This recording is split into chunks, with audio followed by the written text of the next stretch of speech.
प्रभु यीशु मसीह के नाम से आप सबको जय मसीह की। परमेश्वर आप सबको आशीष करे। आज परमेश्वर मुझे एक वचन से बात किया और परमेश्वर ने जैसे मुझसे बात की वैसे ही मैं आपको उस वचन के द्वारा बताना चाहता हूँ कि परमेश्वर आपसे कितना प्रेम करता है। परमेश्वर का प्रेम आपके लिए कितना उत्तम है। परमेश्वर आपसे क्यों प्रेम करता है, क्यों परमेश्वर अपने जीवन को आपके और मेरे लिए उस सूली पर कुर्बान कर दिया। मैं आपको एक कहानी बताकर उस वचन को समझाना चाहता हूँ ताकि आप उस वचन को अच्छे से समझ पाए और अपने जीवन के अंदर उस परमेश्वर के प्रेम को आप समझ पाए। आप और मैं कई बार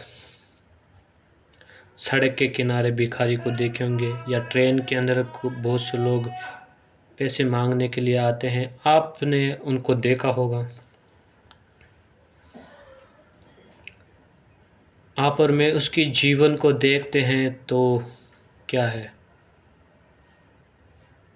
उसके कपड़े को देखकर, उसके जीवन के अंदर गंदगी को देखकर ना तो वो नहाता है, ना धोता है, ना कुछ भी काम नहीं करता। और आप और मैं उसे पैसे कैसे देते हैं? दूर ही से उसे पैसे देते हैं। कितने व्यक्ति है जो भिखारी को गले लगाकर पैसे देता है? कोई भी नहीं है। हम क्या करते हैं, जब वो पैसे लेने के लिए आता है तो हम क्या करते हैं, उसे दूर ही से उसे पैसे देते। क्यों देते उसे दूर से पैसे? क्योंकि उसके शरीर के अंदर गंदगी लगी हुई है। उसके शरीर के अंदर क्या है, वो नहाता नहीं है, वो धोता नहीं है, उसके अंदर से बदबू आ रही होगी। बहुत से काम उसके जीवन के अंदर क्या है होंगे जिससे आप और मैं उससे प्रेम नहीं करते।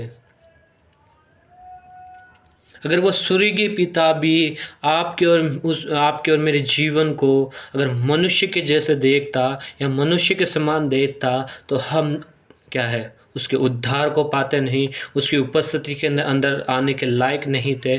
उस परमेश्वर ने अपने दोनों हाथों को फैलाकर कहा कि हे मेरे बेटे, हे मेरी बेटी, मैं तुझसे प्रेम करता हूँ। इसलिए वचन के अंदर लिखा है यूहन्ना 3:16 के अंदर, परमेश्वर ने जगत से ऐसा प्रेम किया कि उसने अपना इकलौता पुत्र दे दिया ताकि जो कोई उस पर विश्वास करे वह नाश ना हो परंतु अनंत जीवन पाए। वो परमेश्वर आपसे इतना प्रेम करता है, वो आपको अनंत जीवन देना चाहता है। वो आपके और मेरे जीवन को पाप में नहीं देखना चाहता। इसलिए आप क्या करें, उसके प्रेम को समझे।